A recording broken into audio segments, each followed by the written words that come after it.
3 people have been charged over the alleged assisted suicide of a Gold Coast man.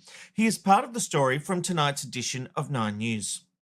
Boxes of evidence taken away from a Gold Coast backyard storage cabinet. Bottles of what police say is a veterinary animal euthanasia drug allegedly illegally used in a quadriplegic man's suicide in April. Police will allege a 53-year-old Main Beach man supplied the drug to the victim for the purpose of ending his life. That 53-year-old Brett Taylor, seen here, marched from his unit to a waiting police car, accused of aiding suicide and trafficking dangerous drugs. We will allege he hasn't acted compassionately at all. This is a business transaction for him. His 80-year-old father, Ian Taylor, also taken into custody, charged with trafficking and possessing dangerous drugs, along with 81-year-old Elaine Archrow, an advocate of voluntary assisted dying, accused of aiding suicide. The trio charged as the result of an investigation into the death of the 43-year-old in his Hope Island home. Voluntary assisted dying is legal in Queensland, but strict eligibility criteria include having a condition that will cause death and acting without coercion. It's interesting, isn't it, that last graphic? You have to have a condition that will cause death. So if you're a quadriplegic with no quality of life, too bad. You have to stay alive. We give more compassion to animals than we do humans a lot of the time. And I know that police officers seem to be taking an issue with the fact this guy was doing it as a business. I don't care. Let him make as much money, because there is a service needed by a lot of people to do this. And as far as I'm concerned, it should be legal. People should have the right to make up their own minds about their quality of life. If you are in a situation where you don't have a quality of life, i.e. you're a quadriplegic, then maybe you don't want to be here, and maybe you have that right. You know, we keep hearing about the NDIS, and a lot of people have disagreed with me about the idea of sex workers. Okay, you're a terribly disabled person, and you've got society saying, well, you can't even use the NDIS to get sex workers because how dare you have pleasure? And not only that, we're going to make sure you stay alive and just have this horrible existence. I don't get it. I know there are people, God-fearing people, who will say every life is sacred and we need to protect life. But at what cost? Like, at what point do we say these people don't have a quality of life and they should have the right to determine that? Instead, we're going to charge these people who have been helping, providing a service, all with permission of the person involved. It's not murder.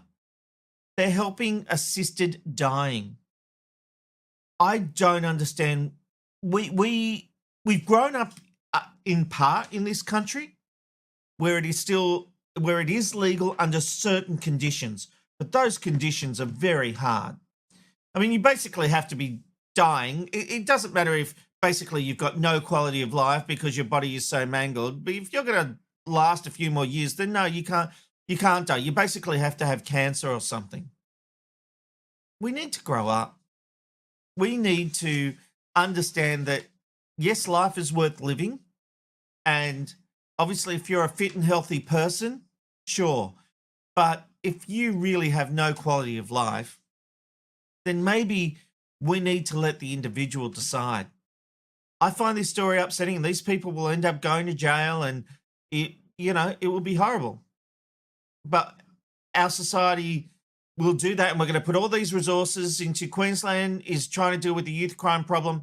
Let's deal with people who are inflicting pain and suffering onto others, not people who are helping to relieve pain.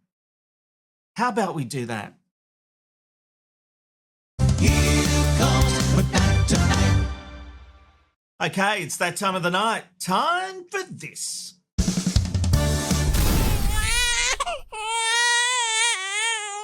And it would appear I'm not the only one having a bit of a cry tonight. John Cryer, he's having a little bit of a whingy too. He is spilling the beans on his old co-star, Charlie Sheen. Now, in a new Netflix documentary about Charlie Sheen, which is amazing, Cryer reveals he was paid just a third of what Sheen earned on 2.5 Men. He even likened Sheen's contract negotiations to a dictator. mentions Kim Jong-il of North Korea, saying Charlie's chaotic lifestyle meant CBS and Warner Brothers were basically shoveling money at him. Price point? Sheen's life was falling apart, yet his salary went off the charts, while Cryer, who held it all together, was left with a third. poor little John Cryer. John, Charlie Sheen was the star. And ultimately, when he was fired and Ashton Kutcher came in, yes, the show had a big interest factor. I think it was 28 million people tuned in to see it. And then the ratings went down. The show was never the same when Charlie Sheen left. He was worth every penny. I'm sorry. I understand that you did the right thing and you held it together, but you did not deserve the money that Charlie Sheen was on. Now, when it comes to shows like The Big Bang Theory, that cast was smart. The original cast all said we get paid the same. Friends did the same. Now, Charlie could have done that with you, but you weren't really a team, were you? He was the star. If your role got replaced, and you did an amazing job in that role, you were the perfect foil. But the show would have gone on. The show would have still succeeded if Charlie Sheen had stayed. And it's like, I liken this to when there was an outcry over The Crown and Matt Smith was getting paid more than the lady who played the Queen. Do you remember her name? Shaking your head. No. But there was an outcry because Matt Smith, who had been Doctor Who, was getting more money. Yeah, because that was his rate. He got paid less on Doctor Who because that was his breakout Claire Foy. That was his breakout performance. And so he got paid less. But when he went to The Crown, he was a name. He was a household name. Claire Foy isn't a household name. I had to rake back and find her name. But there was this outcry. It was brought down to misogyny and pay parity. No, some people are bigger stars that deserve more money. Matt Smith was a bigger star in The Crown. Charlie Sheen was a bigger star on 2.5 Men.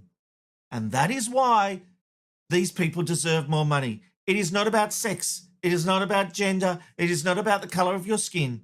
It is simply about who draws the audiences. Enough of the woke BS, enough of the pay parity. When it comes to, this is a financial transaction. Studios get people in who they believe will deliver the results. Fun, insightful interviews from a washed-up producer with nothing to lose. McKnight Tonight, McKnight Tonight, McKnight Tonight. It's good night from McKnight Tonight.